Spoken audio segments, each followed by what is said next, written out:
करनी का फल विधाता की नजरों से कोई बच नहीं सकता। पृथ्वी लोक पर जो भी जैसा कर्म करता है विधाता उसको वैसा ही फल देता है।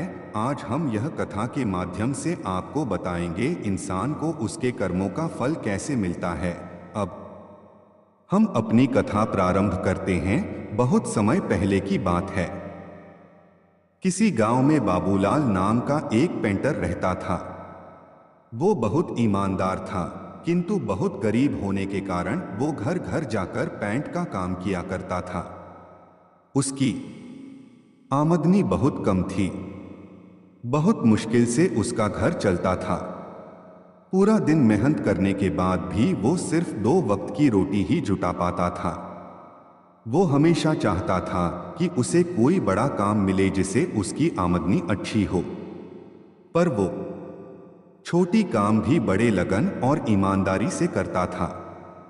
एक दिन गांव के जमींदार ने बुलाया और कहा, सुनो बाबूलाल, मैंने तुम्हें यहाँ एक बहुत जरूरी काम के लिए बुलाया है।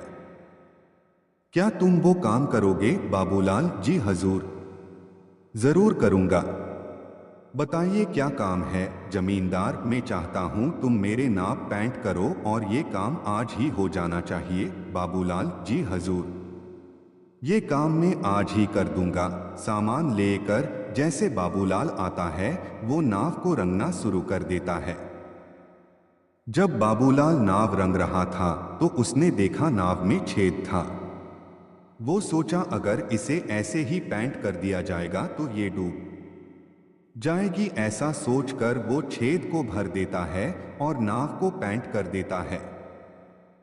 फिर जमींदार के पास जाता है और कहता है, हजूर, नाव का काम पूरा हो गया, आप चलकर देख लीजिए। फिर वो दोनों नदी किनारे जाते हैं। नाव को देखकर जमींदार बोलता है, अरे वाह बाबूलाल, तुमने तो बहुत अच्छा काम किया है। ऐसा करो, तुम कल सुबह आकर अपना पैसा ले जाना। उसके बाद वो दोनों अपने अपने घर चले जाते हैं। अगले दिन जमींदार के परिवार उसी नाव में नदी के उस पार घूमने जाते हैं। शाम को डोट जमींदार का नौकर रामू, जो उसकी नाव की देख रेख भी करता था, छुट्टी से वापस आता है और परिवार को घर पर ना देखकर जमींदार से परिवार वाले के बारे में पूछता है। जमींदार उसे सारी बात बताता है। जमींदार बात सुनकर रामू चिंतन में पड़ जाता है। उसे चिंतित देखकर जमींदार पूछता है, क्या हुआ रामू? ये बात सुनकर तुम चिंतित क्यों हो गए? रामू, सरकार, लेकिन उस नाव में तो छेद था। रामू की बात सुनकर जमींदार भी चिंतित हो जाता है। तभी उसकी परिवार वाले पूरा दिन मौज मस्ती करके वापस आ जाते हैं। उन्हें सकुशल देखकर जमींदार चैन की सांस लेता है।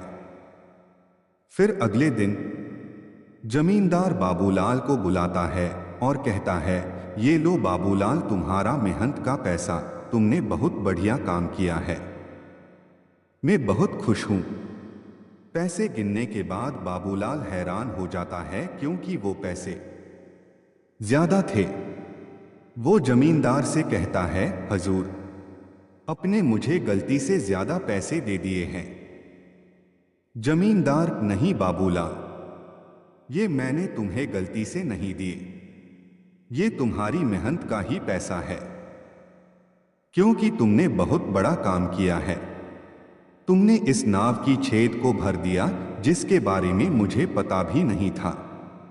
अगर तुम चाहते तो उसे ऐसे भी छोड़ सकते थे, पर तुमने ऐसा बिल्कुल नहीं किया, जिसके लिए मेरे परिवार सुरक्षित घर वापस आ गए हैं।